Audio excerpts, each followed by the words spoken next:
Hello, everybody, and welcome to the Pixelogic ZBrush live stream. My name is Ben, or you can call me Follygon, either works, and tonight I figured we'd just be doing some doodling. I started on this a little over a half hour ago, just kind of sketching this up really quick. But yeah, I crashed once, so I can't go all the way back. I don't know exactly how far I can go back, right about there. So I just split the jaw, and I did something else, and then it crashed on me. So unfortunately, I can't go all the way back. But essentially, I've just been kind of doodling on this for, like I said, a little over half an hour, just kind of sculpting up a quick face. And I figured tonight we could do a few more doodles, or kind of just work on this, depending on what people are in the mood for, what kind of questions we have tonight. We'll kind of see how it plays out. But yeah, I'm kind of in the mood to do something in a little bit of a different style tonight. I've been checking out a lot of work by what's his last name? Caesar. I think it's Caesar Brandau. I can double check on that. But he's got this really cool style, and he creates some really nice female faces. So I've been looking at a bunch of those lately, and I figured it'd be fun to kind of try to emulate that at least a little bit. So that is at least our first little doodle here for tonight. I don't know how far we'll take these either, so it could just be something real quick, or like I said, depending on what you kids are into, we can keep working on this for a little bit longer, or just kind of play it by ear. Speaking of ears, messing with my ear canal over there. This is actually a brush that I have, an insert multi-mesh brush that I created. Where is it? It's got a nice kind of realistic ear as well as a toon ear, and kind of like a, is it cervidae, or kind of like a deer or dog ear. It has a lot of different purposes, but I use that brush all the time for just inserting some base ears and then continuing to work up on those. So normally I don't I don't sculpt like this too often in kind of Dynamesh and working on the eyes this way. I actually just cut into these eyes just a moment ago before I started the stream, and I should actually make sure we are good. Cool. Let me know if you guys can hear me in chat. I've heard that we've been having some issues with the chat, so if you guys can say something in there, say hello. Where you're maybe watching from, that would be awesome. It's always fun to see. But I don't normally sculpt this way, using Dynamesh up to this level. Normally, I will, let's see here, we'll kind of erase this really quick around the eye socket. Normally what I'll do is use my cube tube brush to essentially create the eyelids and have a little bit more control with some low poly geo for those. But just because these are possibly quick sketches, or at least for this, I didn't really want to leave Dynamesh and just wanted to kind of do that up really quick for the eye socket. Same thing with the nose and mouth down here. These aren't really super refined or super clean, which is kind of my normal thing that you guys are probably used to seeing, so we might be a little bit more messy tonight, but that's okay. That's cool. It's fun to do from time to time.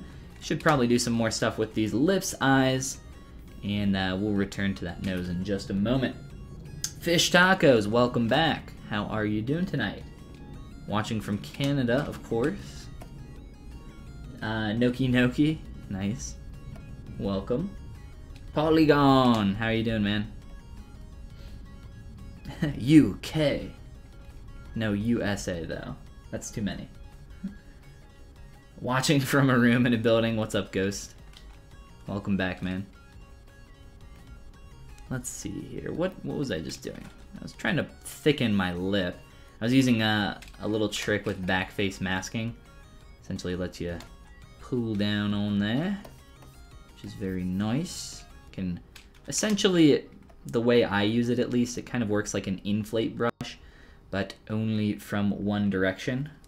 So what you can do with it is just kind of like thicken things up really quick. That's pretty much what I use that for more than anything. Just a quick little light change so I can actually see in my mouth. The way I've done this, I've just, you can see how messy this is. I've just kind of chopped off my lower portion of my mouth. I actually do sculpt faces this way, at least for the mouth portion, where I will separate this, but I'll normally do it a little bit more clean. I was trying to do this quick so that we had a decent starting point here that we could kind of continue up from. So if you guys have any questions about how I created anything that we have on the canvas thus far, let me know, and I'll try to explain it as best I can. Ardit, what's going on? Welcome. Hello from Kosovo. Well, welcome. I don't think I could point to Kosovo on a map if my life depended on it. I'm noticing in the silhouette that we're getting a little bit rounded back here, and I was trying to keep this fairly straight. So let me see if I can change that up a little bit.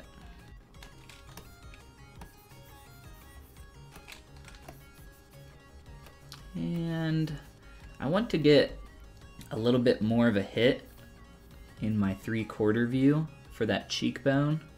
And I think we're very close to where I want to be. But this area, or actually I should just say this whole area, needs a lot of work. Unfortunately, cheeks are more difficult than you would think. It seems like, oh wow, it's just a cheek, right? It's really easy. It's just like a rounded kind of packet, sack, whatever, I don't know, whatever you want to call it. It's just a cheek. But because the nose, that's not the nose, nose, lips, eyes, and ears all affect and connect, like all in this area right here, all of those different pieces are going to help shape up this kind of portion of the face. So that's why it's really nice to kind of figure out your planes earlier on if you can. The earlier you kind of nail that stuff down, typically the better off you're going to be later on. Do all the heavy lifting early, and then later on it's just a little bit of refinement.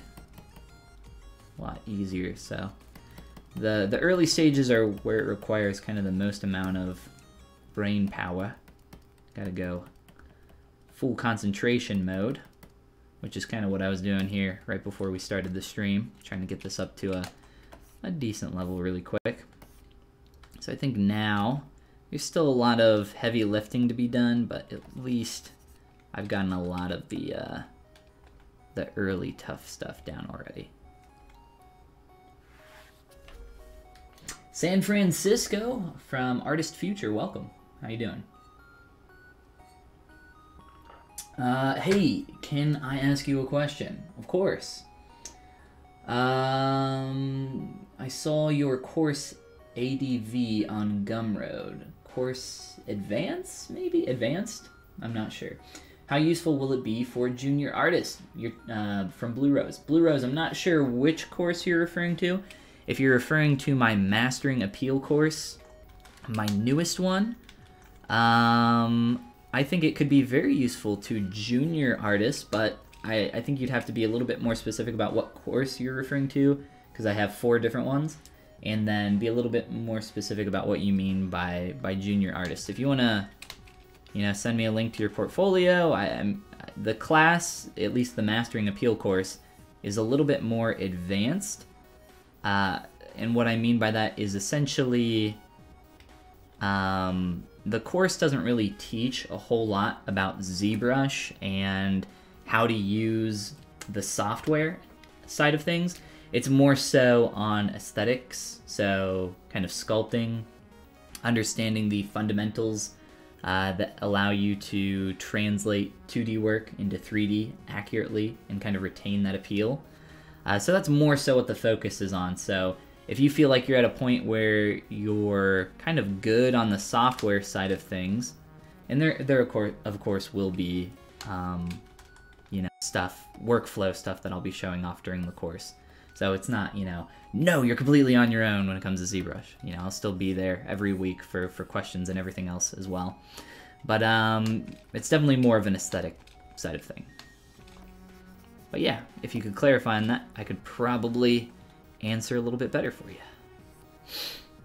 Oh, and by the way, what is today? Today is Tuesday, so that means that there are 5 days left for registration. So registration will be closing in 5 days, and I believe that there are 4 or 5 seats left in that.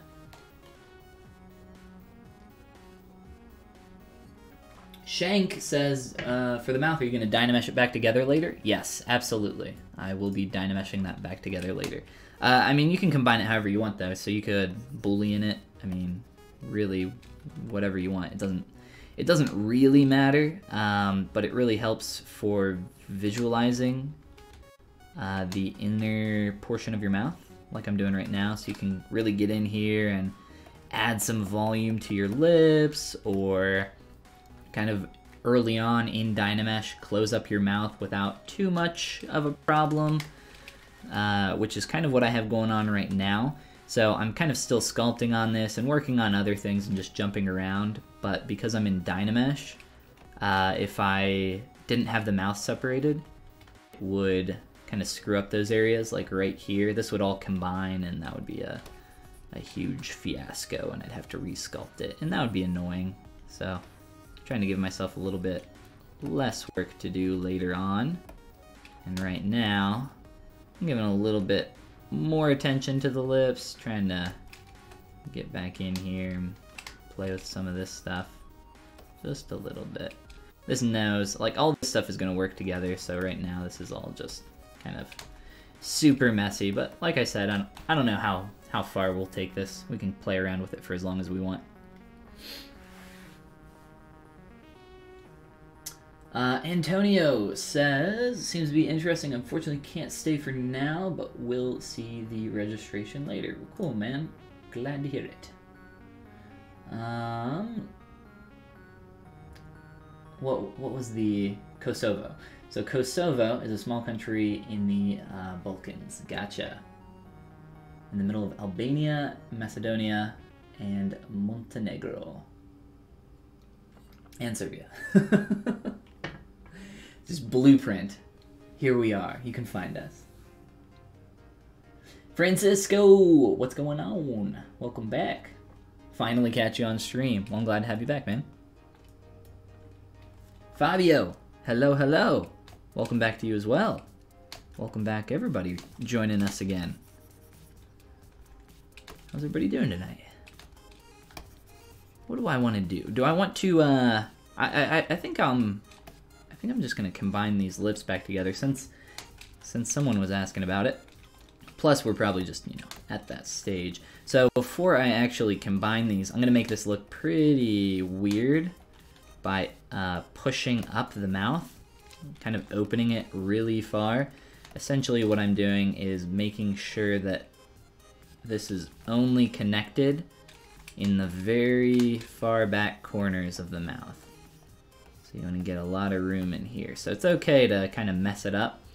You're going to have to resculpt some stuff later on anyway. And I want to pull that back a little bit more if I can. Might be too much, but that's okay. So I'm just going to merge these two together. And do I have teeth? I do. I thought I might have. Let's see. Let me just position that a little bit better. Typically for teeth, I'll just do a little cylinder in here. This is actually from this little teeth piece. It's from another character.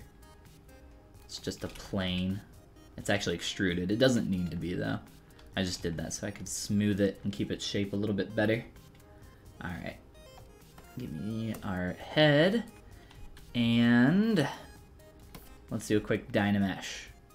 So I want to do a test to see what our mouth looks like after doing that. And I think that that is pretty good. Let me see here. That should work.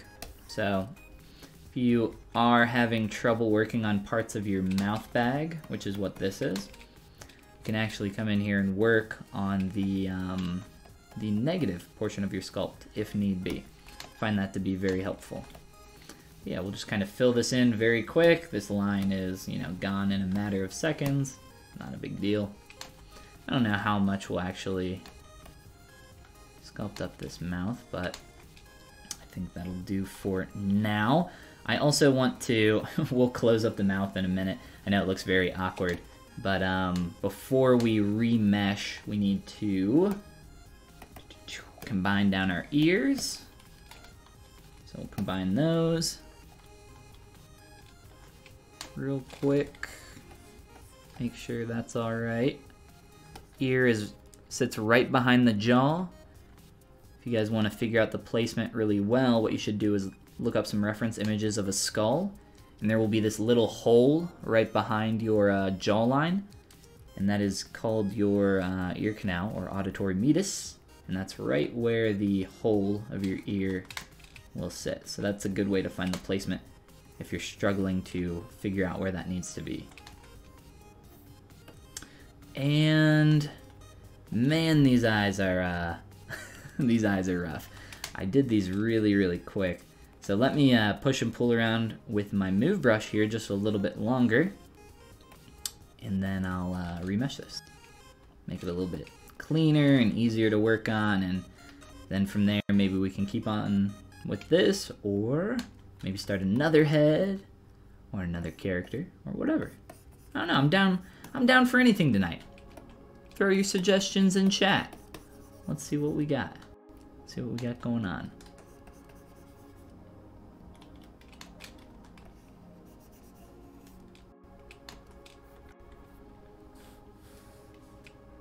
Alex, welcome Alex. How you doing, man?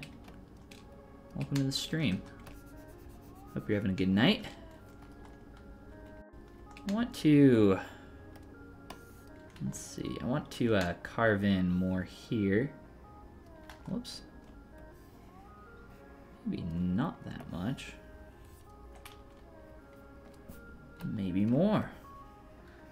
I'm just trying to turn the plane of the eyelid so that it dips a little bit more, kind of like that.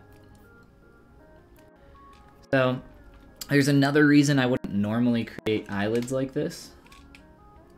So if you've done something like this before, I would recommend trying out using some kind of curve mesh to create eyelids. One of the reasons why this isn't a very good way is because the actual shape of the lid here, you just have this plane kind of coming up and then wrapping down and then up through there. So this is not, you know, what eyelids look like in real life. Your eyelid, like, I mean, I could peel it down, but there's, you know, a pretty large thickness to your eyelid. I can't remember how many it's like, I want to say like 3 millimeters, 4 millimeters, maybe more. I can't remember off the top of my head, but your eyelids are pretty thick, so it's important to get that thickness in there, and it's really hard to do that the way that I've created these as just I think it's fine for quick little doodles like this, but you know, if you're trying to go through the process of character creation and you want to be able to use this for something later on, I think you're going to be a lot better off if you use a curve mesh. So do as I say, not as I do, unless you're just kind of doodling around and it doesn't really matter. In that case, maybe go crazy.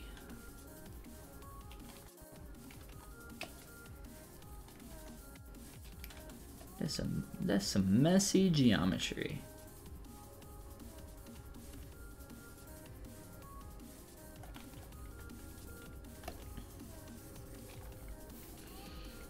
All right, let's go ahead and remesh this thing we got going on here. Subish, what's going on? Welcome. And Sancho.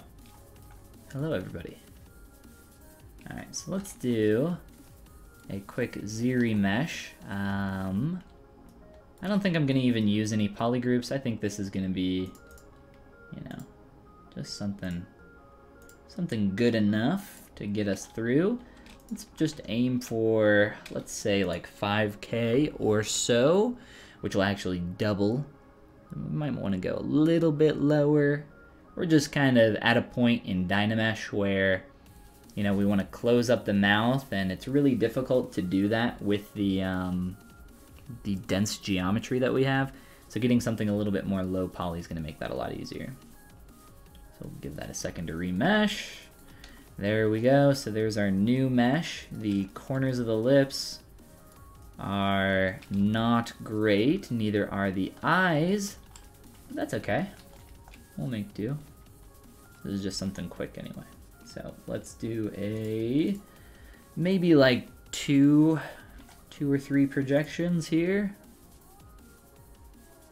I don't think we need any more than that, because there's really not, you know, any detail on this that I want to keep. So I think 2 is probably good enough. I did very quickly start blocking out a body for this as well, and by body I mean a torso and legs, but proportionally a lot of this needs to change and scale up. For instance, torso, our legs need to move. I think we're just gonna focus on the face though.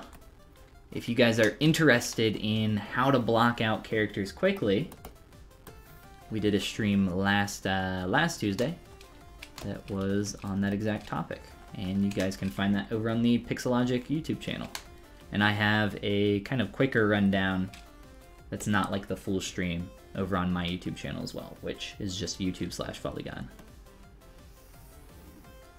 Alright, so now we got low poly-ish geometry, which means that we can use that to our advantage to kind of re-close up the mouth here. So we originally had this split, and now we can get in here and kind of reshape this up a little bit.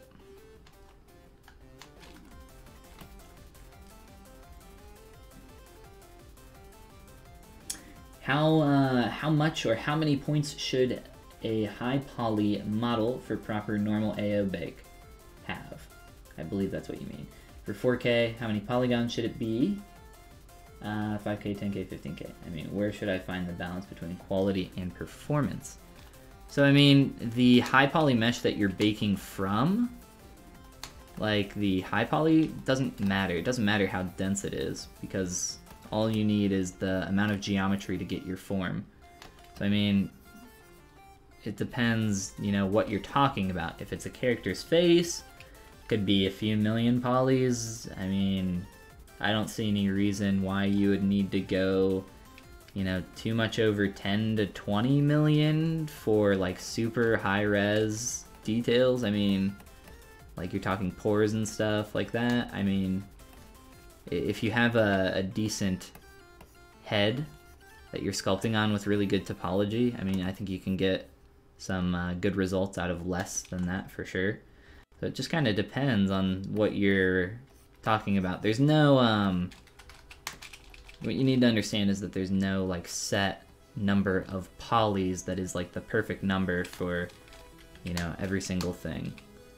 I would try to get away from thinking in terms like that, as it's not extremely useful. The only time, you know, polygon count is really useful to think about is when you have to hit within a certain poly budget for something, for, you know, some form of real-time application, or even for like if it's going to be rendered, there might be a poly budget for that as well, right? So it just kind of depends. I wouldn't get hung up on your high poly though, trying to be within a certain specific range. But in terms of, you know, for your low poly, you know, the poly budget for that's going to be different for every single place that you go. And that's also not going to be, you know, super specific. Say, like a main character or something, the poly budget's going to be a lot higher on something like that than, you know, a side character or a rock. I don't know. Whatever you got going on.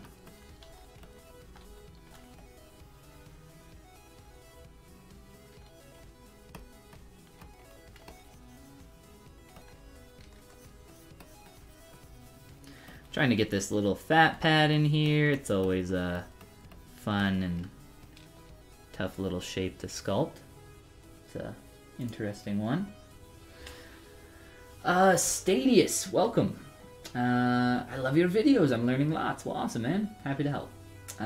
Thinking of buying an anatomy figure from Anatomy Tools. Do you think they're worth the price?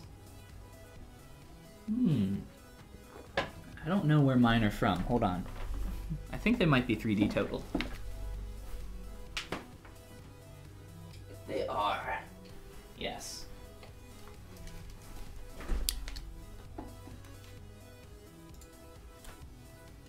So I have the male and female anatomy figures from 3D Total. I used them a lot when I first got them, and they're really, really cool, really high quality. It's écorché on one side, fleshy on the other. But yeah, I don't really use them too often anymore. What did I just click on? Oh well. And that is because a lot of what I do is not super anatomically based. I mean, you can see that I'm sculpting a female face right now, but in all honesty, a lot of the time I'll just grab some 2D reference off my machine that I already have set up, or just finding some stuff online, you know, whatever that looks like. But yeah, I don't really use those too often anymore. I think they are really good tools though. I mean, it depends. Like if you want it, yeah, go for it. I think they're sweet. They're really nice to have. They're really, really nice for studying with sketching as well, if that's something that you're interested in. And I don't know the exact figures that you're referring to over on Anatomy Tools, so I can't really, you know, speak to their quality or anything like that.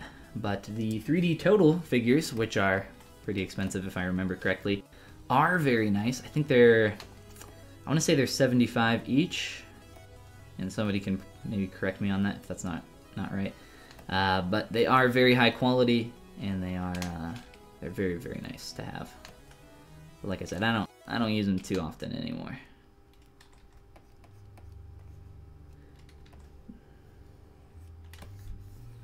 What? This thing is like ballooning out so far.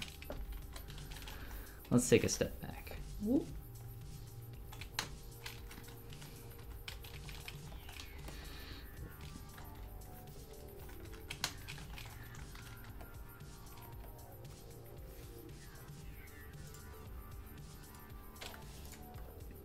No problem, man. Of course, of course. Let's see. I want to make some larger changes here with my move brush. I like the overall squared off shape that we're getting here with the jaw. If anything, I might try to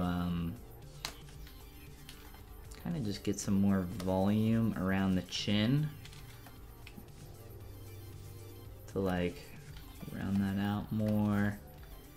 And this is mainly just referring, I'm just kind of looking at my silhouette right now. It's kind of the main thing that I'm focusing on for a tad here.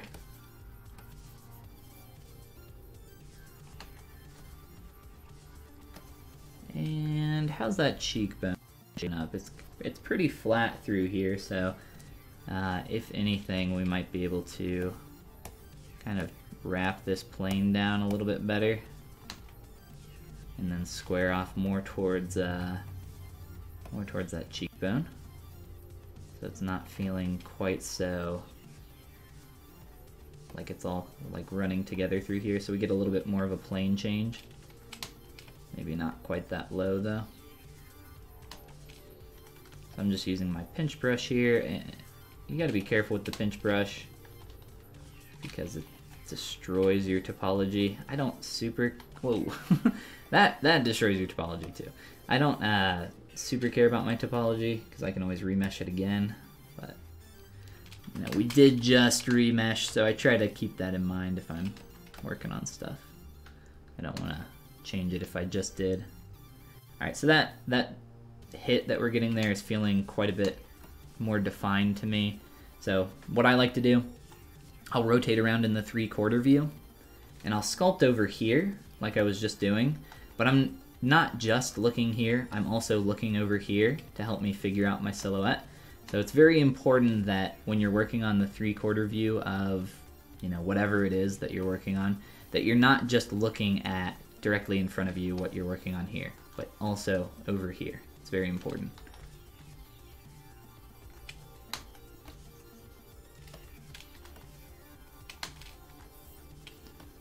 And same thing even up here in my eyes.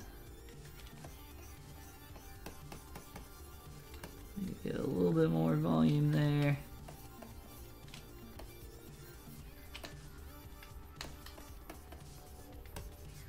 And it's a little heavy-handed.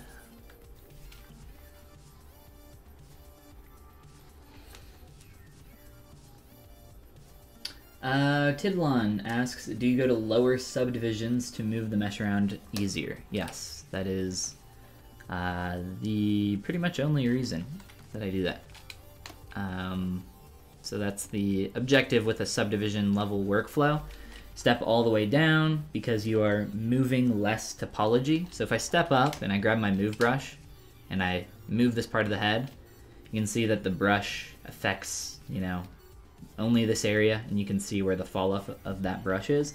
But if I step all the way down, you know, less polygons to move, I can pull that out, and it will have, you know, a similar effect if I do it, you know, strongly.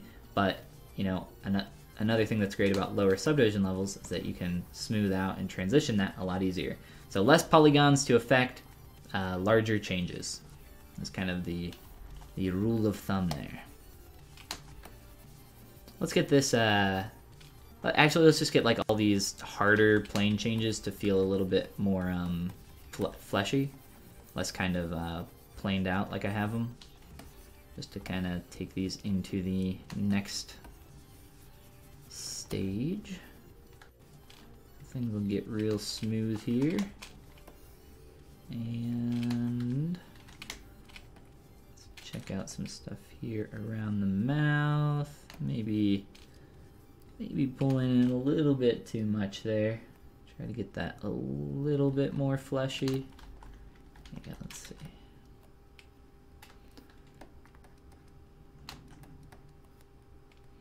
Kind of looking at my extreme views here. Bottom up, top down, all that good stuff. Help you figure stuff out.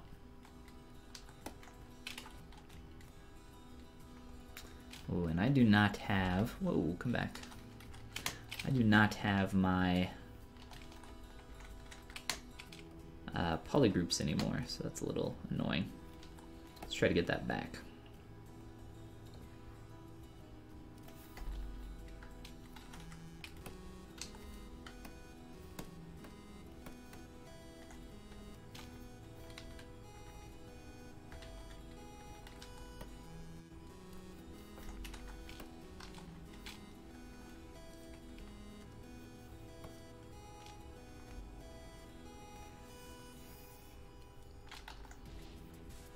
So I was doing some topological masking there to grab this edge loop, which is not a clean edge loop by any means, but it does happen to kind of encompass my entire lower portion of my jaw, which is very nice. Makes that nice and easy for me to come back and manipulate later. So I can just control click with my transpose line, polygroup that up real fast. I wanted to close up my mouth a little bit.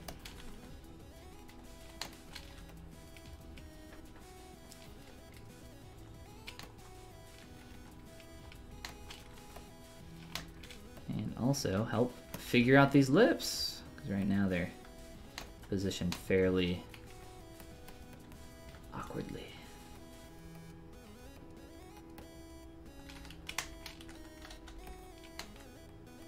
And maybe just inflate both of the lips a little bit.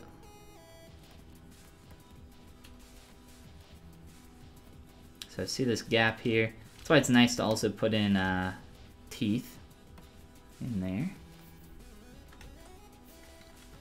Let's see. Let's pull this lower lip out.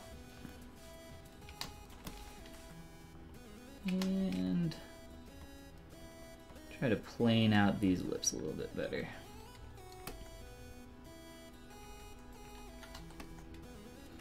So one thing that's really important to get in your lips. There's a nice kind of tuck and wrap around this back corner. Try to get that feel real fleshy. It's a real tough area to represent, so I'll try to fix this by building up the form back there just a little bit. And we got just a little bit too much kind of overhang happening here, I think. So I'll try to fix that while I'm doing that too.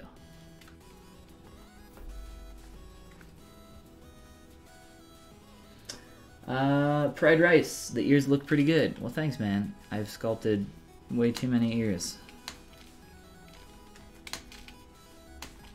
But at the same time, not enough ears. It's actually, I got tired of sculpting ears, so I saved out an ear and made it a brush. I think I have a few videos of, I know I for sure have one video on my YouTube channel going through the process of sculpting like 3 different ears at once, just to kind of show some different types and styles. So if you guys are interested in that, that's over on my YouTube. But I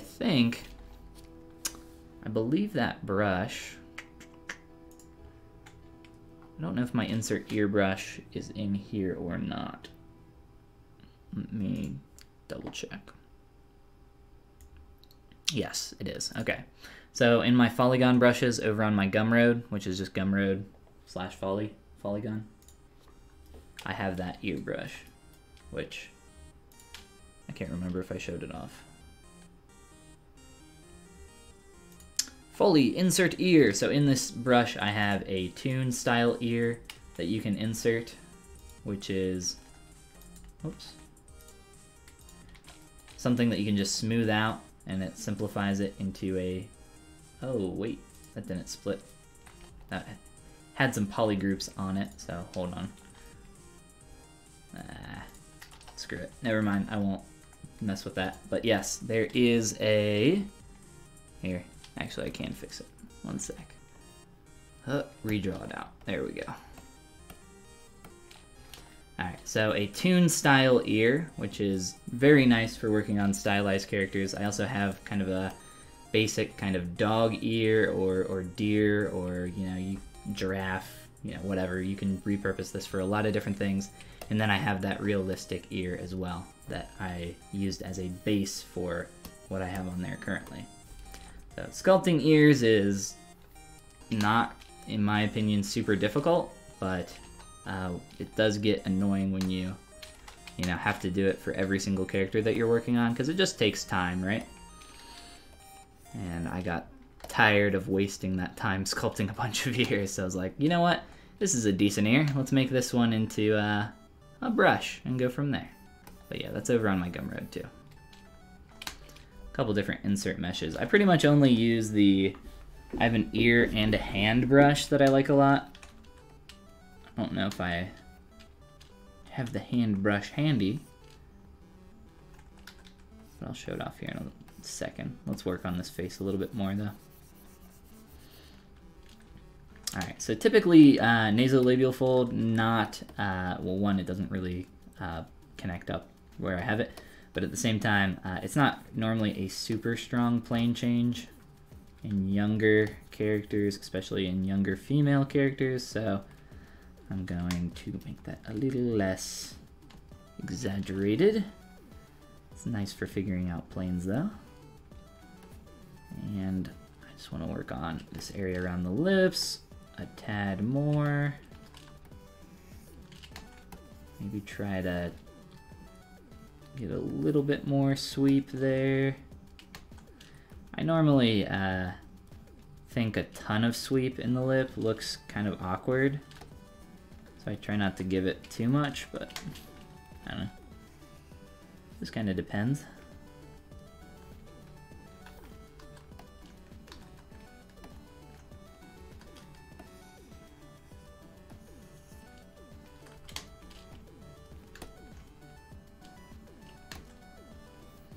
Starting to get a little bit more fleshy in the corner here, which is nice.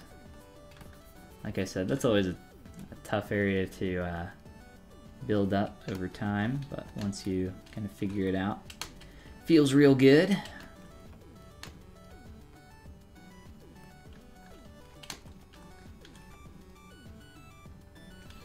Let's see, what else? I don't know, I mean, we could continue sketching on this, or we can maybe move on to something else. What do you guys think?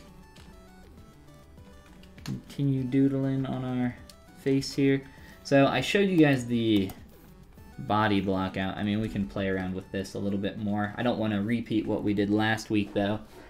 I think I very quickly threw a plane of geometry up here to very quickly kind of block out something for hair, but I haven't messed with this yet. So we can maybe play with this.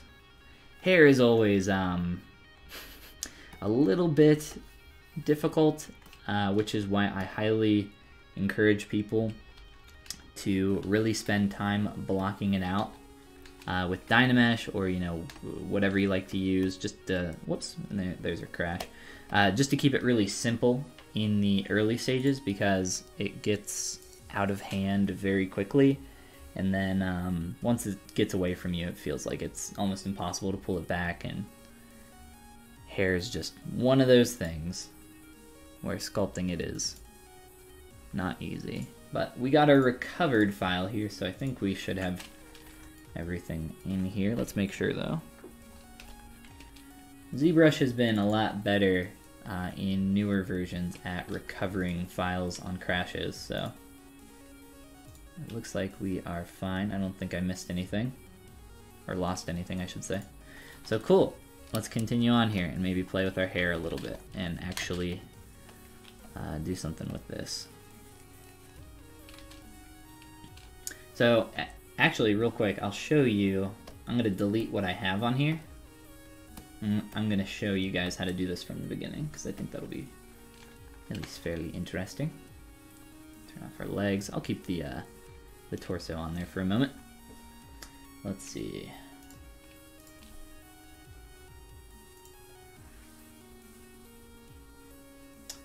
How come I'm not sculpting with Dynamesh? I was sculpting with Dynamesh on the face just a moment ago. I use Dynamesh and ZRemesher. I use a lot of things, actually.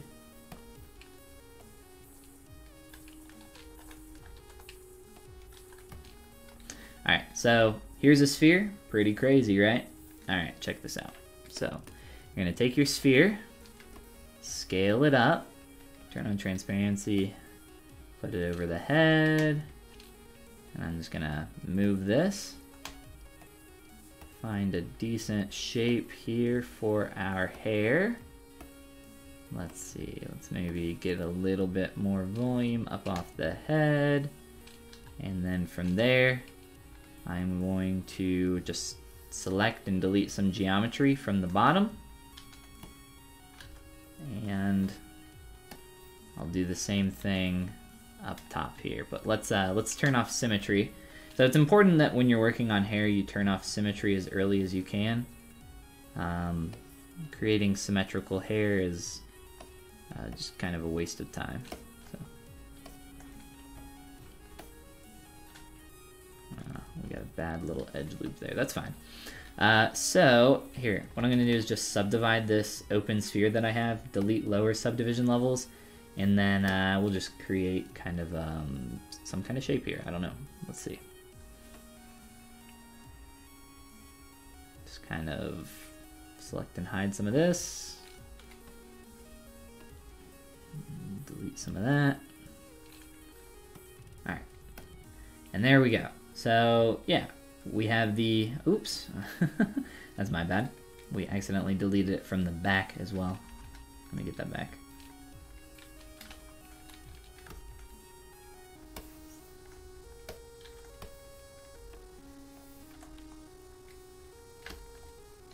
So essentially, what I've done is just kind of cut out the geometry here in such a way to kind of create our block out for our hair.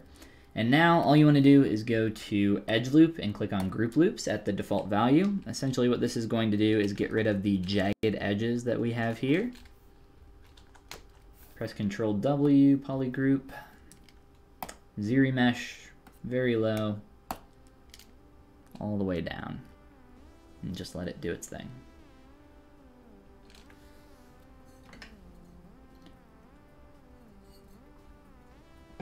So I was working with Dynamesh on the face prior Tidlon. I am not currently.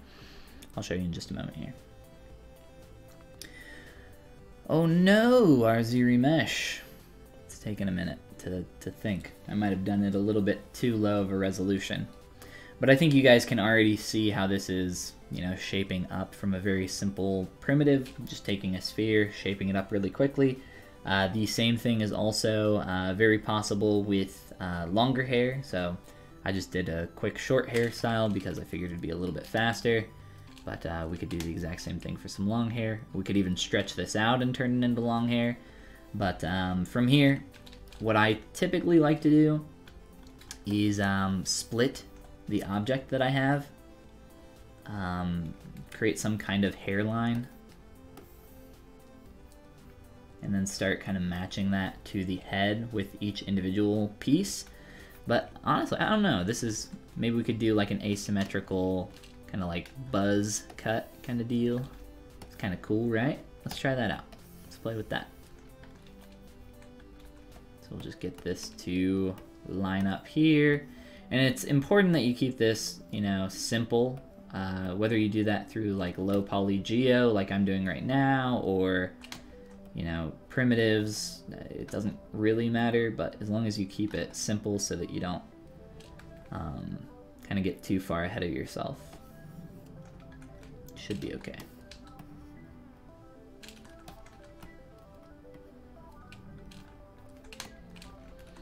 All right, let's just pull down here.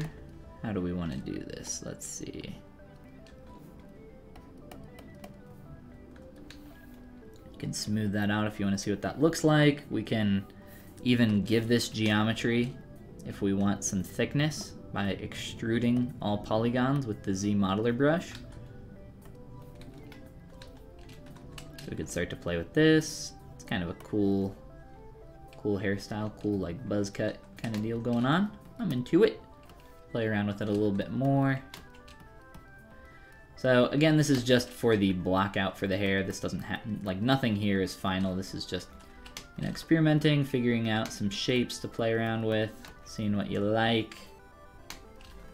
Trying to get some stuff to flow and lay up against the face properly.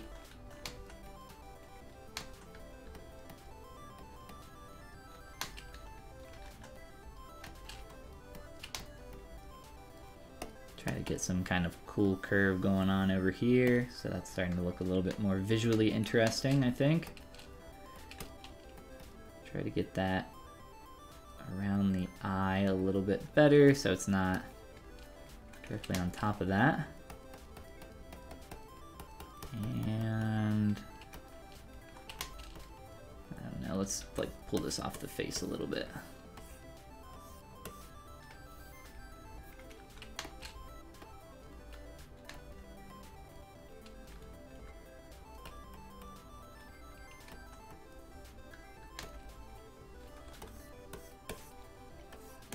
So that's starting to look a little bit more cool. And we can even add on that second piece if we want to continue playing around with the hairstyle. But I kind of like the direction that this is going, so I'll stick with this a little bit longer. I'm gonna try making this a bit thicker over here. Doing this with my trim dynamic brush.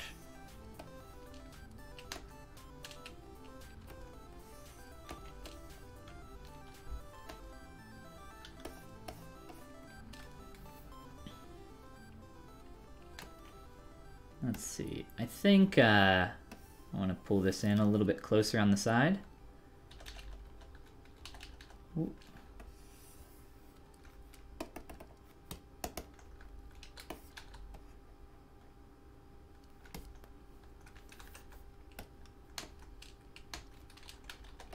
Something like that. I'm trying to get it to be a little bit thicker on the front plane there. A little bit more thick up front. A little bit more thin towards the back. More volume, I should say. Oh, and my geometry is starting to poke through on the other side. One of my brushes didn't have back face masking on. Something went wrong there. Not sure which one. Alright, so there's our, you know, very quickly kind of sketched in hair. We could spend a lot more time on this, but I think that's a good kind of first rough pass of an idea of some hairstyles. So at this point, if I was like experimenting with this and just trying to find something, I would probably say that's good for this, and then move on and try to find some more hairstyles that I could play around with and experiment. Try to find some other things that I liked. Try some more buzz cuts maybe, since I like that direction, and just kind of go from there. Cool though. All right, let's see. What else can we do up here in our face before moving on?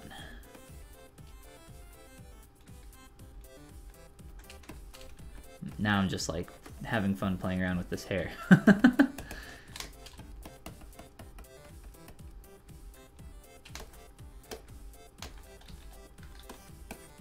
Alright. We'll leave it. So, what I actually would probably do with that, though, is dynamesh it pretty low, lower than that, so that pretty much the focus of a block out should be on silhouette and nothing more. So you shouldn't really be worried about any internal form, so stuff like this is fine, but only if it's affecting the silhouette, which it kind of is, but in a poor way, not in a way that I really want it to.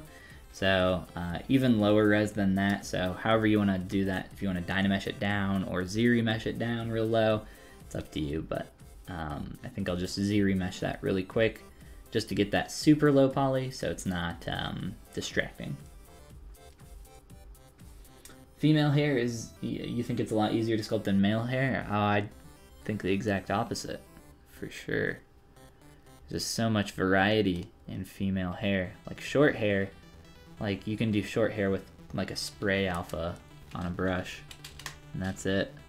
Like long flowing hair, hair is similar to sculpting like cloth or water, which, I mean, I don't think it's super easy. Alright. So there's our little block out. Let's see, what else? What else we got going on here? Cool trick for the hair. I don't know if I would say it's a trick, it's more of just, you know, using primitives to block out the shape, which is how I literally sculpt everything, so more of just the process. No tricks here, unfortunately. I don't have any secrets. I wish I did. I wish I was like the wise old man in the mountain with all these secrets, but really, everybody that I talk to and know, all the professionals out there, they're just like, yeah, I don't know, I use like 3 brushes. I'm like, yeah, me too. It's like, I wish there was. I think if you actually check on, where is it? I thought I had it pulled up. Maybe I don't. Thought I had the schedule pulled up somewhere. Here. If you... Oh no, I thought these were clickable. Here, presenters. Ben! Me! My, where is it? Yes. My favorite feature of ZBrush is the secret easy button that nobody else has found yet. I think I'm the only one, but yeah, I put that on my profile just because so many people are always like, you know, hey, what brushes are you using? What, like, how do you do this? I'm like, I don't know, the same way I do everything else. I use like 5 brushes. I don't know what you want from me. There's no secrets. But I wish there were. I wish there were. We can probably play around with this face. I don't know if we're gonna have enough time to do another face. We can maybe at least start one so you guys can see the beginning part of the process.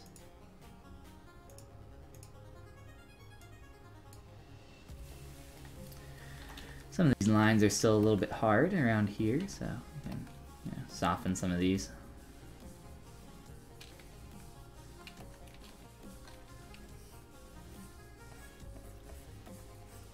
Just kind of build up the form around here. So here, I have a question. Would you guys want to download something like this sculpt that I've sketched here during this stream? Like if I just put this Z tool for free up somewhere? I don't know if I don't know how much people learn from, you know, looking at other people's sculpts in 3D, like just being able to rotate around with it. I don't mind like uploading little sketches like this for free. There's like stuff that I do in, you know, an hour or so. And this is pretty messy and dirty, but if that would be something that you guys are interested in, I can, once I upload this later, I can maybe throw this up as a download for this file as well. If that is something that you guys would be interested in. And there's not like, I don't think there's a whole lot of, you know, uses for something like this other than really study. You could like play around with it and take it further, but it's a pretty simple piece. So there's not, technically speaking, a lot that you could do with it right now. I am fixing my eyes that feel very far apart by moving them in. That feels a bit better, right? I think so. Let's go back.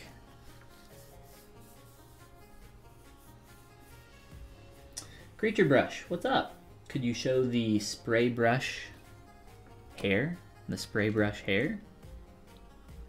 I'm not sure what you're referring to. Spray brush hair. Like using a, what I said before about using like a spray for short hair? Sure, I think that's what you mean. You can do it with any brush. Here, standard brush, spray. Wow, that looks terrible. Here, Alpha 07. Wow, there we go. Now we have short hair. So standard brush, pretty much, is what I have there. Start getting some noise up. And you can use some more complex alphas if you guys want to take that a little bit further. So for short hair, you know, let's do a quick mask here. What I would recommend doing is masking off your hairline first, and that's super quick and rough, but we'll probably turn down our Z intensity, start playing with this. And that's not a very good hairline, but I think you guys get the idea for playing around with something like that. So that's very quick with just the default Alpha 07, but like I said, I think with some other alphas you could get some better results, as well as if you want like short curly hair for something like that, I would probably use some kind of insert mesh for something like that, especially for curly hair. Like if you look at the Statue of David's hair, is what I'm talking about.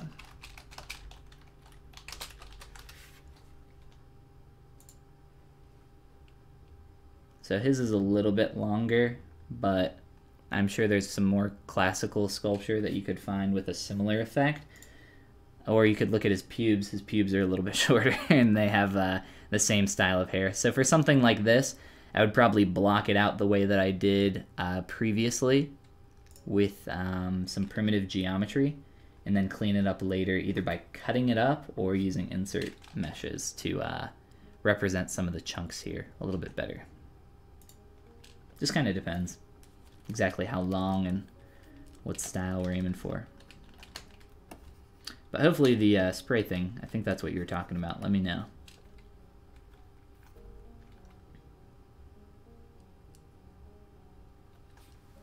That's how you learn. Just paying attention to the workflow. You barely use the pinch brush. Yeah, it's a good one. I like it a lot. It's one of my favorites. It's a good one.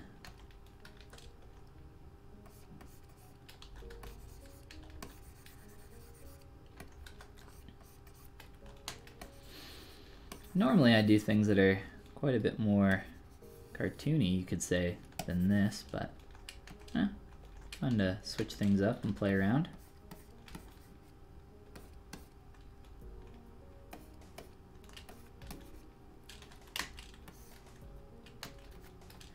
Pinch brush you gotta be careful with, which I think I said earlier, but gets out of hand really quick with your geometry. So for instance, check out my topology up here. If I pinch this up, you can see how warped that all gets. You get a nice plane, and if you're working with Dynamesh, it doesn't really matter. But if you plan on, I would say if you plan on remeshing later, it doesn't really matter. But for something like this, I don't care. So pinch away. Pinch to your heart's content.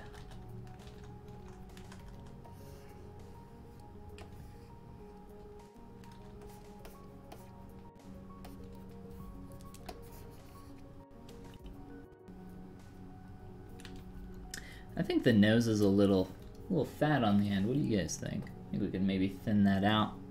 I was actually thinking of pulling this line forward a little bit more for the wing of the nose. Typically creates this nice kind of ball for the tip of the nose. Let's see.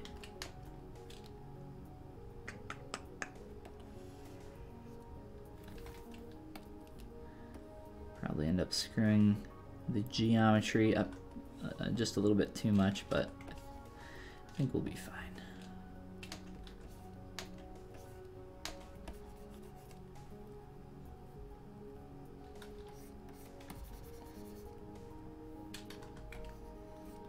So start with exaggeration, just kind of planing out that change, and then I'll start to knock that back a little bit.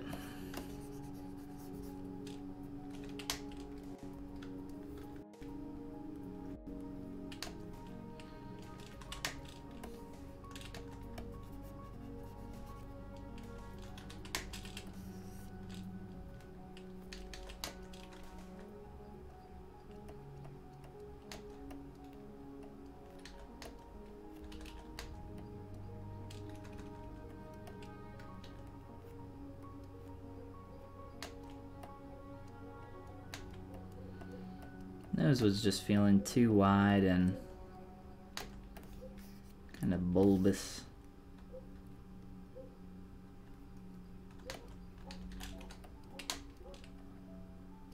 And I don't know, maybe we're still a little too bulbous, but I think that's at least a little bit better for now. A little bit more upturned. Oh no. Neighbor's pups are going crazy. Spiky hair. I guess it would depend on what the shapes of the spikes are. Got an example? Apparently people are interested in sculpting hair. Hair's a toughie, for sure. There's so much variation, but I pretty much handle like literally everything the same. I don't want to mess with that anymore. That's a really bad connection, but you know, that's whatever.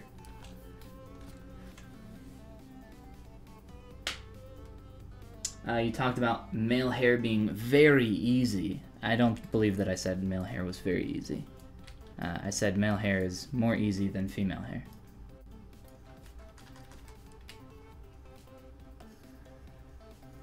The angle of our eyelids is also atrocious. If you look at this, going straight up like that, that's no bueno. So we want that to form fit the eyeball a little bit better.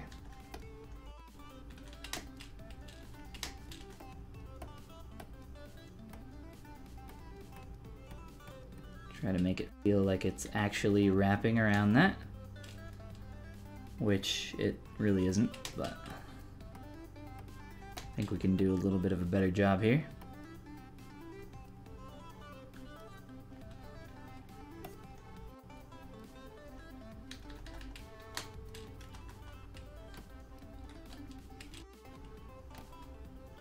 also like to fade out this transition for the lower lid. Try to worry about edge quality a little bit more.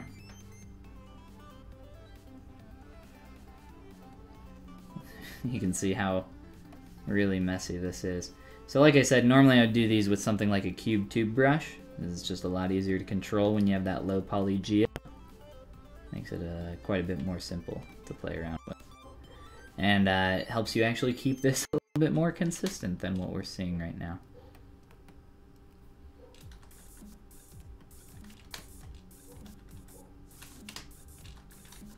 But I've shown off that technique many times on stream here in the past. I can't remember what number we're at. I think we're on the Pixo channel here. We've been... should check, because I was actually wondering about this the other day. And now I'm curious, because I can't remember. I don't know if it actually says it on the stream, does it? Episode 26, it does. Jeez, I missed 25. We'll get it back on the 50. Goes by fast. Actually, 52. That'll be... I don't think I've missed a single week. I think I've been streaming 26 weeks in a row here, which is pretty fun. But yes, 52. That'll be before we know it.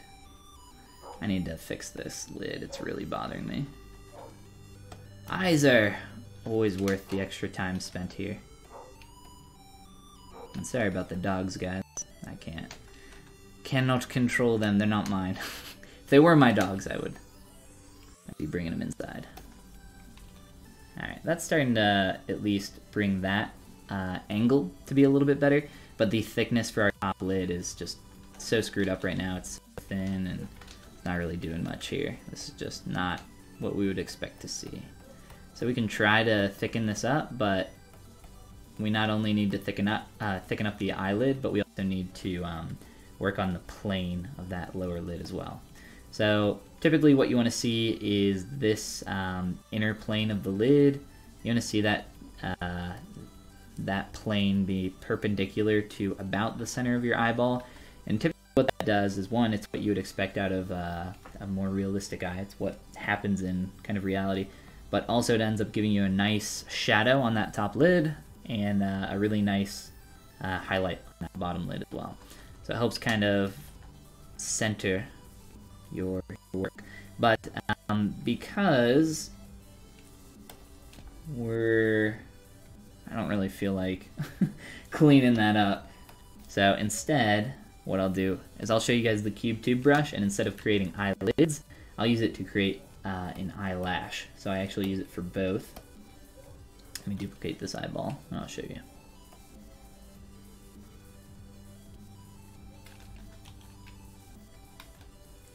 And even though that's messy, I'll use that.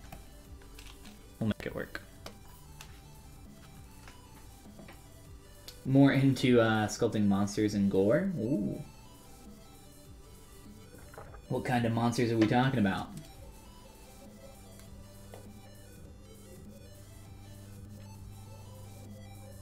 Have to sculpt the hair on a model I've made with fiber mesh, because you're going to try to print it. Yeah, you can't print any fibers. They're going to be too small and too thin. I guess if for some reason you had very thick inflated fibers, that'd be a different story, but I don't know why you would use fiber mesh for something like that.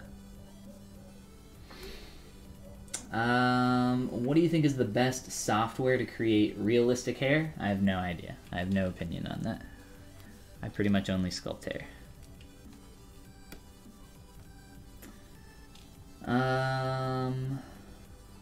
Monsters, demons, that kind of thing. Well, even for sculpting monsters and demons and things that don't exist in reality, you know, all the stuff that you learn in anatomy is going to be extremely helpful. All that plays off of each other.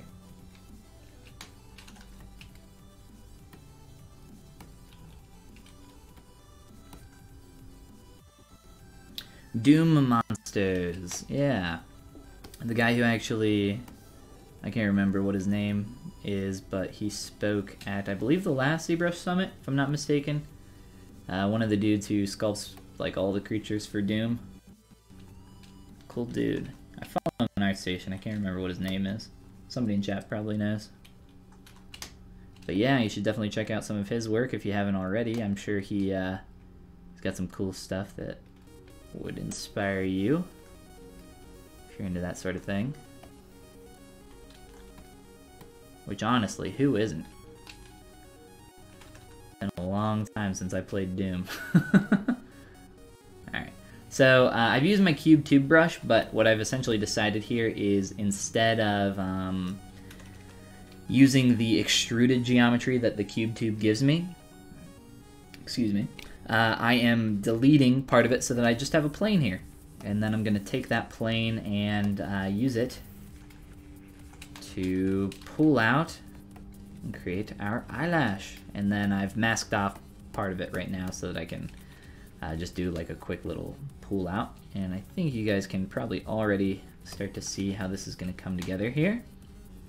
But I'll show you in just a moment. Typically what I like to do is just make these black, even while I'm working on them sometimes. It's really hard to see black geometry while you're working on it, but sometimes for this, for your eye, what do you call them, lashes, it's a little bit nice to have that there. That's a little bit too bright for me. I'll turn that back down. What's going on here? It's been a little bit weird. Alright, so once you kind of get this into position where you like it,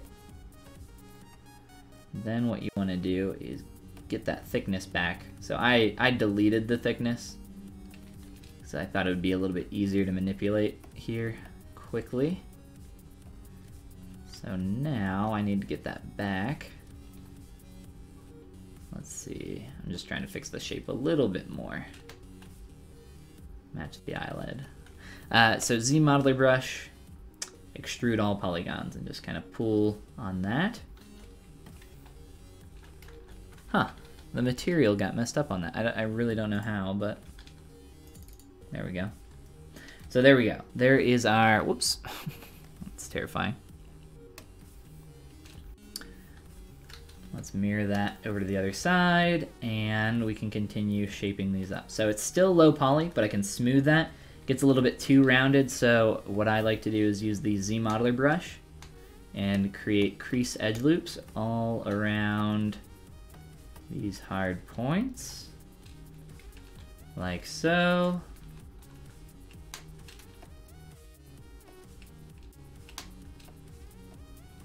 And we can continue kind of working on that and shaping that up. But this really helps to frame up the eye. And like I said, so you guys can see how clean these are. This is how I would create the eyelids normally. It takes a little bit longer than what I was trying to accomplish here, though. So that's normally how I would go about creating my lids. But I think for something like this, it's fine that we went a little bit on the Speedy Gonzalez side of things. But yeah, cool. So I'd also use that brush for playing around with eyebrows. I mean, all sorts of stuff. Use it for piping, trim on metal, seams, clothing, depending on what the seams need to look like, what the clothing looks like. It just has, I made a video on my YouTube channel maybe a week ago, I can't remember, it came out sometime last week I think, talking about the most kind of used or useful brushes in ZBrush, and I think having a really good insert brush is, I wouldn't say necessary for your workflow, but I think it's extremely helpful. For me it's definitely necessary, but for others maybe not. And if you guys aren't super versed in insert meshes or curve brushes, I highly encourage you to check them out, give them a second look if you've maybe dismissed them in the past. They're very, very good.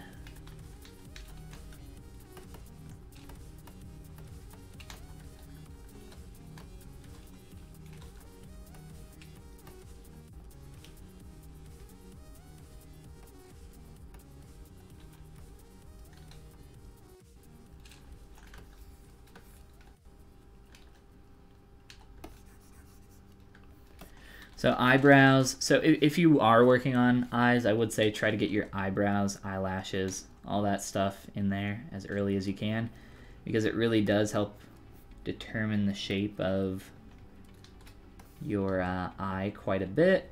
And they're also so very expressive parts of your face, your eyes. I forgot that I painted these. That probably would have helped us figure out some proportions earlier on. That's okay. Let's see. Play with the scale here just for a moment. I very quickly painted some highlights on these. This is all just low poly.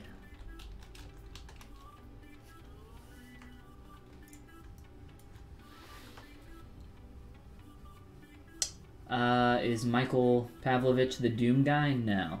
Mike Pav is not the Doom guy. Mike creates YouTube tutorials, a bunch of them, all the time for ZBrush. You guys should absolutely check him out if you guys are, especially if you're new to ZBrush and trying to learn a lot of the UI stuff. Yuri, what's going on? Welcome back. What is the slider with arrows at the bottom? What's it for? The slider with arrows at the bottom. I have a few different sliders down here. I'm not sure which one you're referring to. This is my Dynamesh resolution. This is my ZRemesh resolution, and these are my resolutions for my quick primitives, which is just down here in your initialize palette. So you can create quick primitives based on your X, Y, and Z resolution sliders. And I do a Y cylinder and Q cube fairly often, so I decided to add it to my UI. For those that do own my UI or brushes over on Gumroad, that stuff has actually been updated recently, and the update is free for those that already have it. So if you guys do have that stuff, you guys can go grab an update right now. Faux frizzle. You just have to log in and re-download it. That's all. All right. What do you guys say? Should we move on to something else? We have about 40 minutes left. So I think we should spend that wisely. What do you guys want to see?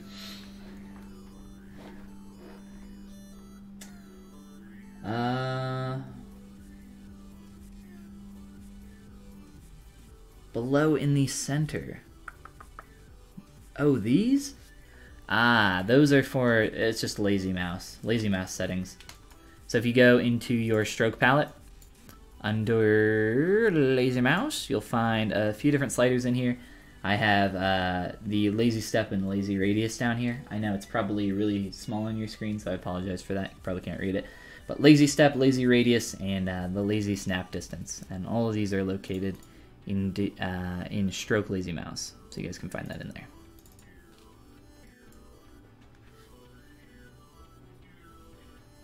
Currently practicing muscle anatomy. Muscle anatomy. Interesting. Well, that sounds like fun.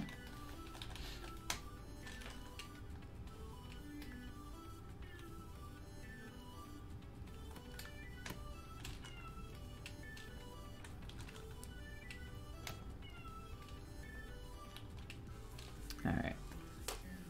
Let's see. What all do we got in here? I got some extra eyelashes from earlier. And then we have some primitive blockout, which I cannot undo on this, but this was essentially 3 spheres that I just shaped up very, very quickly.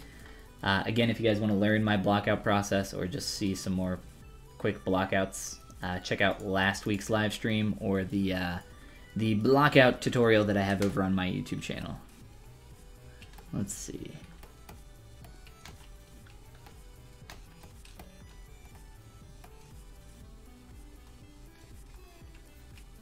So for something like this, Dynamesh these legs together, start working on them more. essentially this is 3 spheres as well that I just quickly stretched out, duplicated a couple times, one for the lower leg and one for the knee, but the geometry is pretty dense right now after that Dynamesh, so I need to get it lower res so that we can make it a little bit easier to manipulate. We can maybe play around with the body a little bit more. I haven't done anything with proportions yet. Typically, I always recommend not worrying about proportions at all until you get to a point where you have everything in place. So don't worry about all that referencing, because you don't really have too much to reference your geometry against. It's a lot easier once you get all the parts and pieces in, then you can start referencing everything against itself for what you have. So for something like this, you know, we can sculpt in a few different parts and pieces and spheres, and that's all well and good, but you know, eventually we'll have to get in the rest of the pieces here.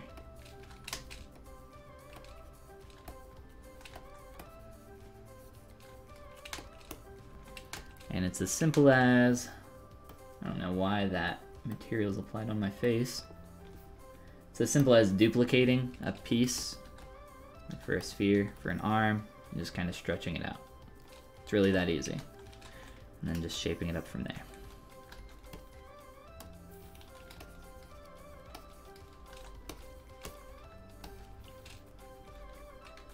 And the length there is definitely too long. The proportions for that, though, we can worry about later. Alright, so very, very, very simple, but that's the whole thing.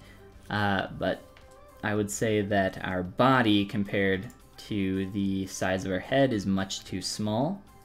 So we either need to shrink that down or scale up the torso quite a bit, which we can maybe do very quickly with just a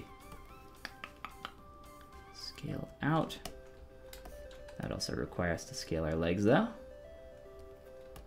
and our arms. So typically if you guys are trying to, like, once you get to a point where you can work on proportions, what I recommend is going into, where is it? Z plugin, transpose master T-pose mesh. This will take all of your geometry, combine it into one manipulatable object. Then, you know, you can mask off multiple pieces if you need to at once, and essentially move and change multiple subtools, and then send that back by clicking on T-pose sub T. But I'm not going to do that right now. We're not going to work on the body for this because I don't want to do more blockouts at this point.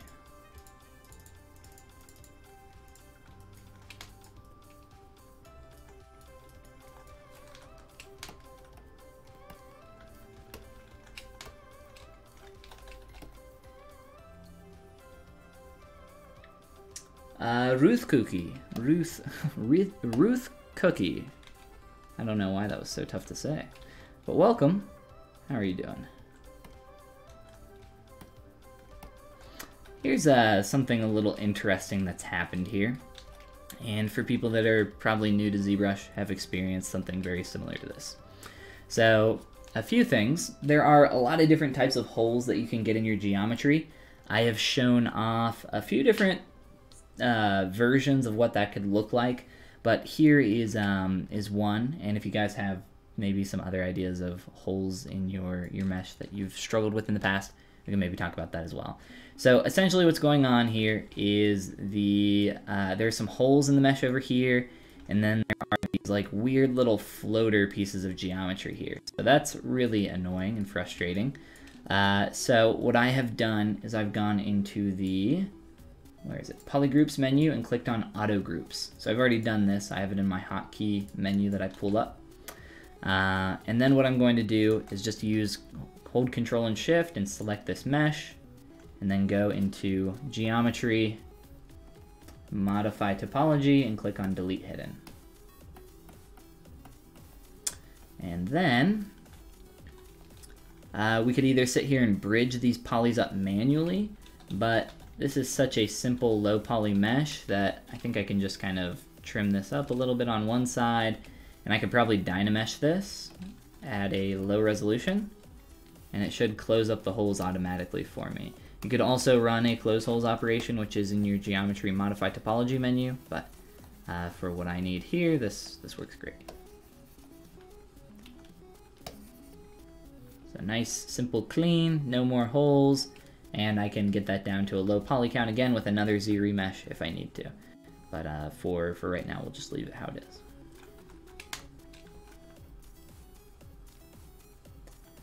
all the chocolate chips, yeah. Ruth cookie. I will have to experiment with Dynamesh sculpting and just carving in eyes a little bit more in the future. I think there is some benefit to doing it this way. I don't know if it really outweighs, like for instance, I don't know if the speed kind of outweighs the control that you get out of using an insert mesh brush. I've sculpted a bunch of eyes, and over time I just got more and more frustrated with working with just kind of carving stuff in, and that's why I started using insert meshes a little bit more. So I find that the time that you save using an insert mesh later on by kind of having something a little bit more clean to work with, I find that that saves more time in the long run than the little bit of speed boost that you get from working with Dynamesh to just like carve stuff in. So if you guys have not used insert meshes to create eyelids, it's a very similar process to how we created our eyelid here tonight during this stream. And if you didn't see that, this of course will be uploaded on YouTube later for you guys to check out. So no worries. As well as I'm always around for questions, and I have a ton of tutorials over on my YouTube channel, as does the Pixelogic channel. They have tons of stuff over there, so make use of it.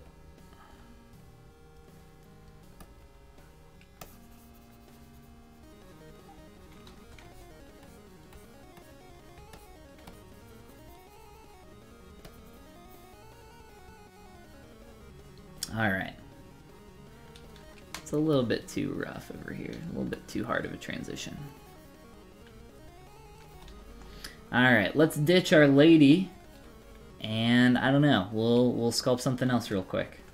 Play around with something. Any ideas before we blast off into space? Here, I'll save her out as something real quick.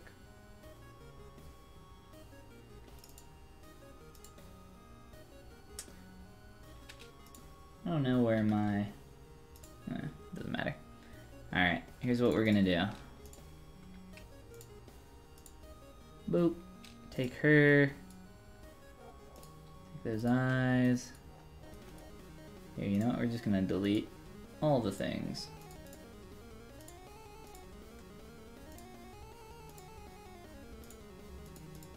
Alright, so head and eyes. We're gonna merge these together. And Dynamesh. And actually we're gonna go lower res than that, just to erase all of this. Oh no! All of our hard work. Nah, this was meant to be something quick and just kind of a little sketch.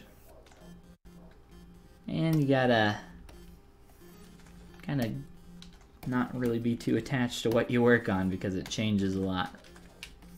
Gotta be ready to move on, do some more stuff.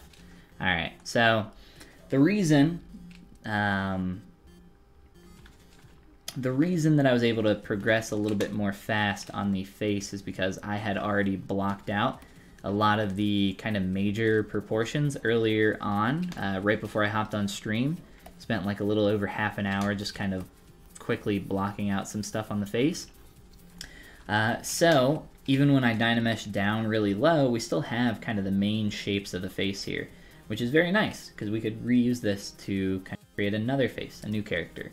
Maybe something a little bit more masculine. So if we wanted to make something a little bit more strong, we'd probably square out the jaw, make it feel a bit more blocky, try to get some harder angles in here. and just start working on the major planes of our face, which is the most difficult part of the process. It is, in my opinion, because it is the most important part of the process, because everything is built up from there, from the fundamentals, those main shapes, otherwise known as your blockout.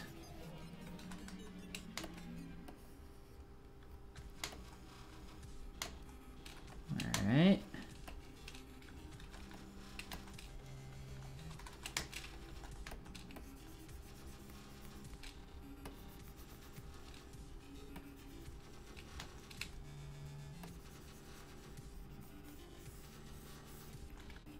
Try to get some more harder features here. I'm going to try to square off the head a bit more as well.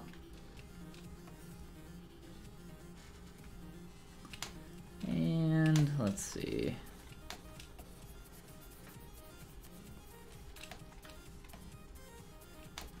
Try to square this off even more through here. Try to get more of a nose and brow ridge.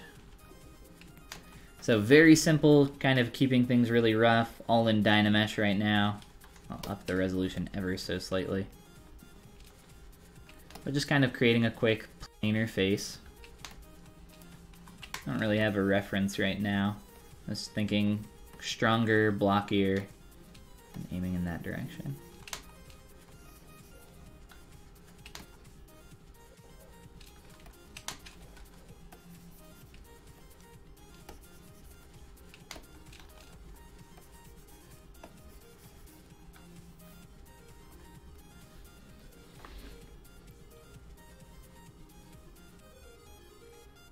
Ruth Cookie asks, how do you find motivation if you're just not feeling it sometimes?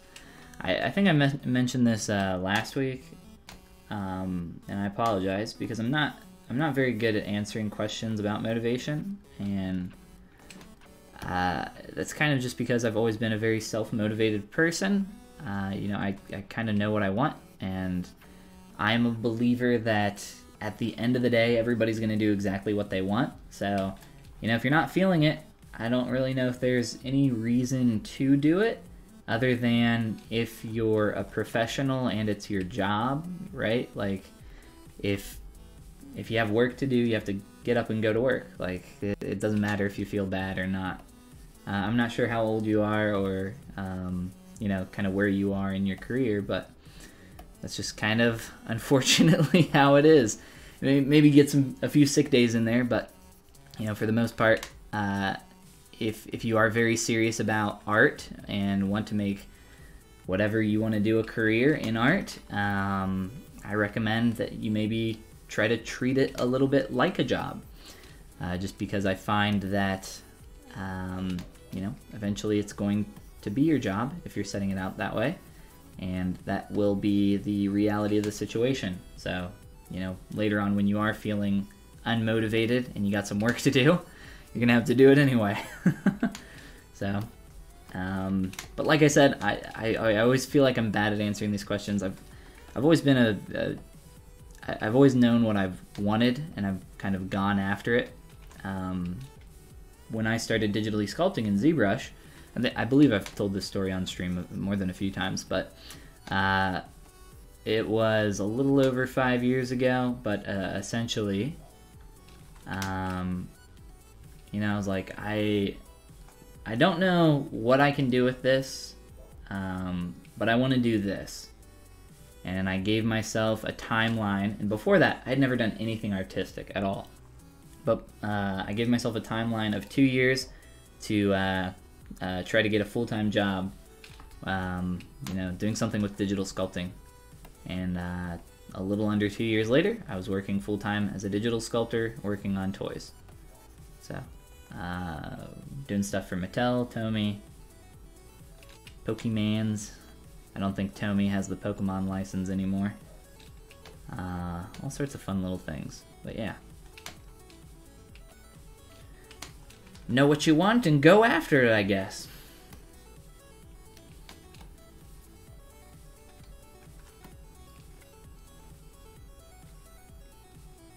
Just trying to learn ZBrush. It's so difficult sometimes. Right, yeah, so you're very much in those, you know, you're fighting the software right now, so in those early stages, and I'm just kind of noodling right now. I apologize, guys. I'm very bad at talking and sculpting at the same time. There's all these Let's Players that are like playing video games and talking at the same time so hard. I'm like, yeah, okay. Try sculpting and talking at the same time. That's the toughie. R/gatekeeping. But, you know, the software is that first kind of big hump. Once you get over that, I would love to say that things get easier, but in truth, that's just kind of like the first big one. After that, you actually have to learn how to sculpt. So that's the actual tough one. Learning how to art good. I wish it wasn't, but you know, I'm still doing it, and I plan on doing it for a very, very, very long time. Never stop learning, right?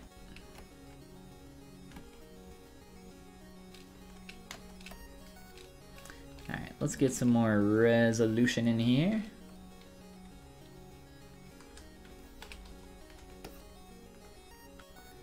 And we'll continue to just plane some things out. I'm mainly just using my pinch brush right now, and obviously the move brush as well a lot. Just to find some major shapes, play around, and maybe create something cool. I don't really have a specific direction in mind.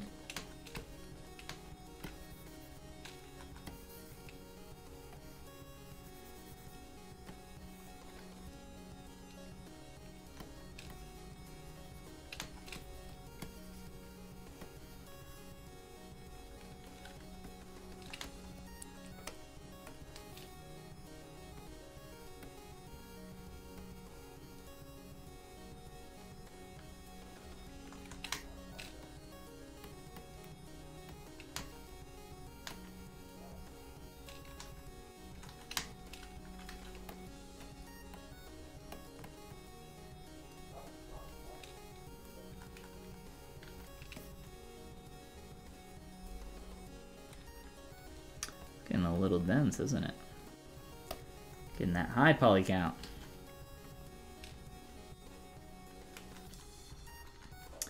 You need to learn the whole pipeline? Why is that?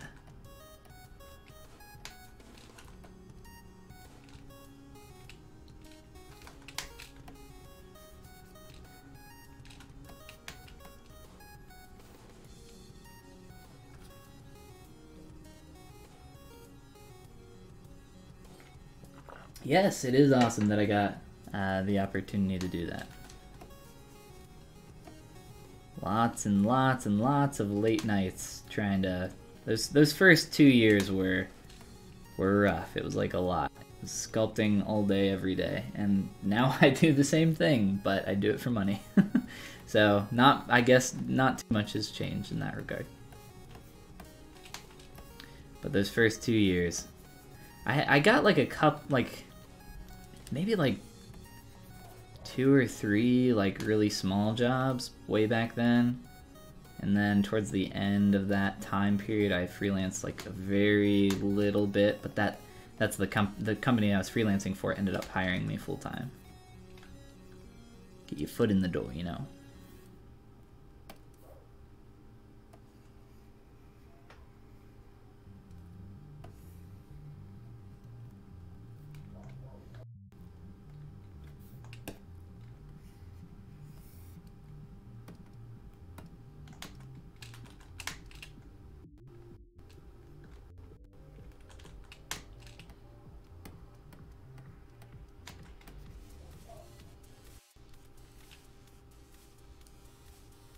Currently working in an indie company.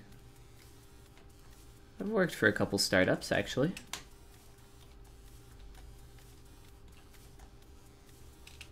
Cincinnati, where I live, is actually fairly well known for its startup community. A lot going on startup-wise around here.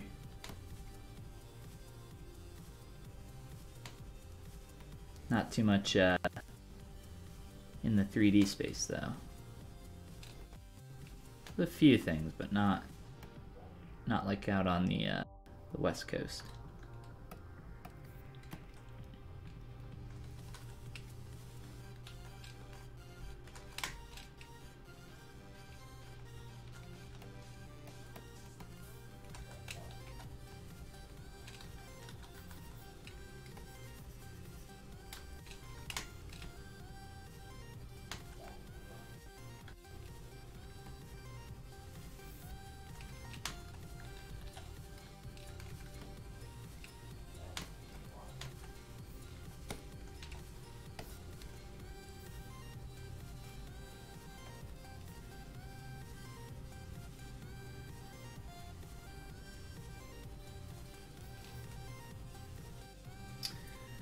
Been sculpting rocks for days, you hate rocks now. Yeah, that's how I got with hands. There was a job I was on where I sculpted like, I don't remember, like 6 different hands in a row or something. By the time I was done with that, I was like so done sculpting hands. Rocks though, rocks sound fun.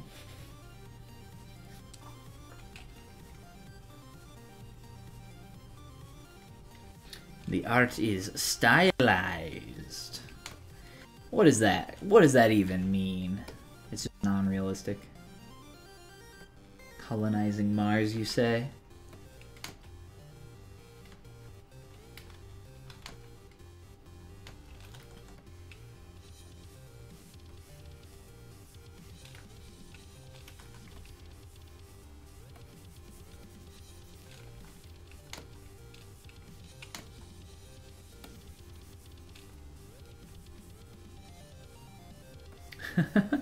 You don't know how environment artists do it? I mean, the same way everybody else does it, right? I really like working on characters, but environment art's fun. Especially when there's a unique style to work in.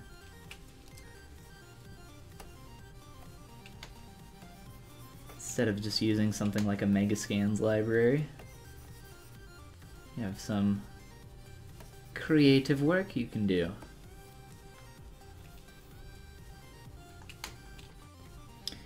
We're missing a lot of shapes here in our nose. And if we want that to look a little bit more masculine, we'll have to plane out some more stuff.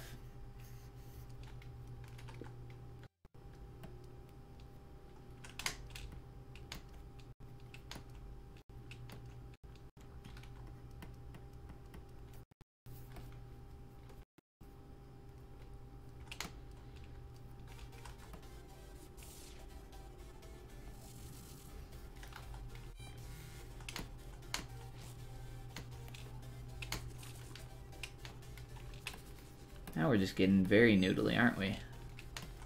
That's okay. Our mouth is very, very small.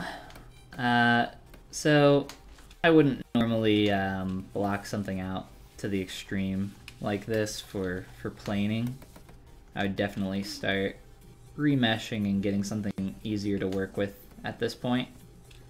I'm just kind of like messing around right now, so I wouldn't really recommend taking something this far into this stage like I'm doing. What I would honestly do at this point is probably remesh this and just start working on it more from there without without projecting anything, because the plane information that we're getting is useful, but it's not going to be useful for once we need to get that fleshy feel, which is kind of where we need to head next. So that is why remeshing, we start to get something a little bit lower res, and then we can start kind of smoothing out some of these super hard transitions with just a little bit of work, and all of a sudden we're starting to feel a bit fleshier already.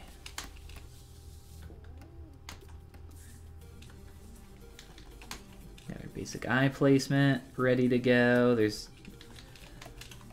We definitely want this nose to feel more masculine, so if we can flatten that out, probably make it a bit larger as well. And then for the actual face, our neck is too thin. So we need to frame that up a little bit better. In a male face, or a male neck, I guess, that neck is typically going to be, you know, I would say we'd want to see the width be about as wide as the jaw and maybe like taper down into the torso from there. It's a little bit more straight too. In a female face, you can typically get a little bit more dip in there. Like to get a little bit more curvy and just thin in general.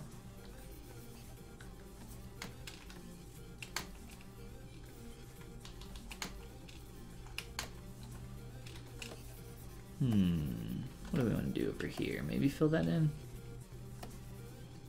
I don't know, kind of like the sunken feeling.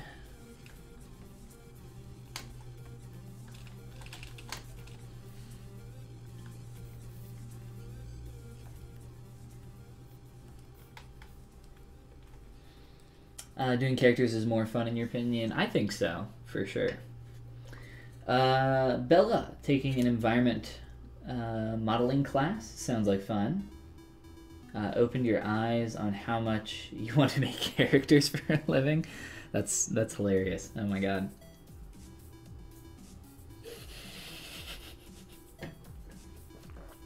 Nothing like doing some environment work to convince you want to work on characters. That's so funny. Alright. What are we doing here? I think we could noodle around here a little bit more. We actually only have about 10 minutes left, so if you guys want to see anything specific, or if you have any questions about moving forward or just the process in general, I would love to spend some time answering some of those questions before we head out here. And I'll open up the old version of the female character. So this is what we created during our stream. Just some quick kind of doodling around, keeping things pretty pretty rough, especially around the eyes. The way I did these, I just kind of dynameshed them, pushed them in. So it's not, you know, something that we're gonna get super clean up and around through there. But then we've played around with hair, I think, a little bit as well. It's kind of talking about the block out process, splitting mouths, all that good stuff. But yeah, if we have any questions, now would be the time. Denzel O'Neil, that might be him. I would have to look him up, but he still works there, so it probably says it on his profile.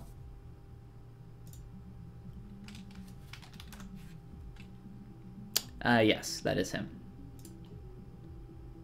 I think. No. No, this is not him.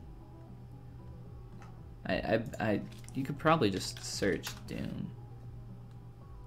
This guy, Jason Martin. Lead character artist at id Software. Jason. Who's that other guy? He also works at id. Yeah, this is who I was thinking of, Jason Martin. Jason has some super dope work. Definitely check him out. Check out this guy. Look how cool that is. Let's give it a like. That's great. Good job, Jason. Yeah, I like Jason's work a lot. He's got some good stuff.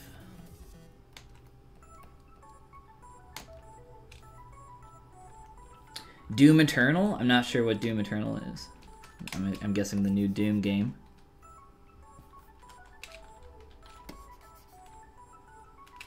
What's going on? Whoa. Hold on. Got it. I don't know how dynamic got turned on, but if you are lagging a lot, typically the first thing I always check is to see if dynamic subdiv is turned on.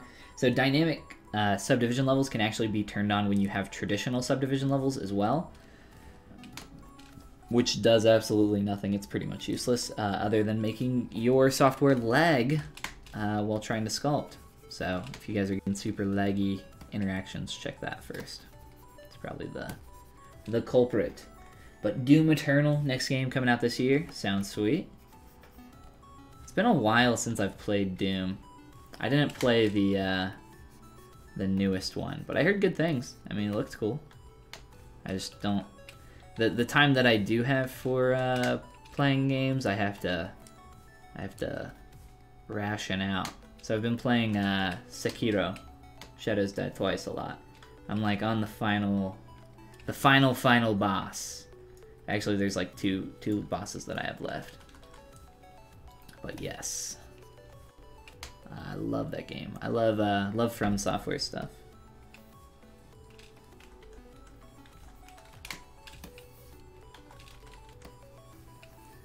All right, we are just about out of time. Sekiro is good. How do I know it's the final boss? Because I am on the Sekiro subreddit, and I know that it's the end of the good arc. It is the Sword of Saints, but I also have not beaten the something demon. I can't remember what is it, Rage Demon or something? I can't remember. It's not important. Demon of Hatred, that one. Yes, I have not beaten him either. I actually really haven't tried to fight him yet. I like tried once and pretty much immediately I was like, nope, I need to like have full heals for this at least. Like, this is gonna be a war of attrition.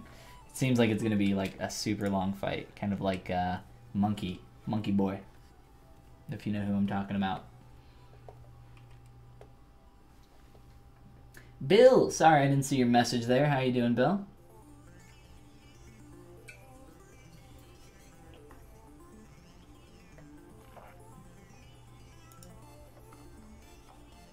Guardian Ape, yes, the Guardian Ape. All right. Before I go, I'll shout out my stuff here at the end, as I do. YouTube.com/Follygon.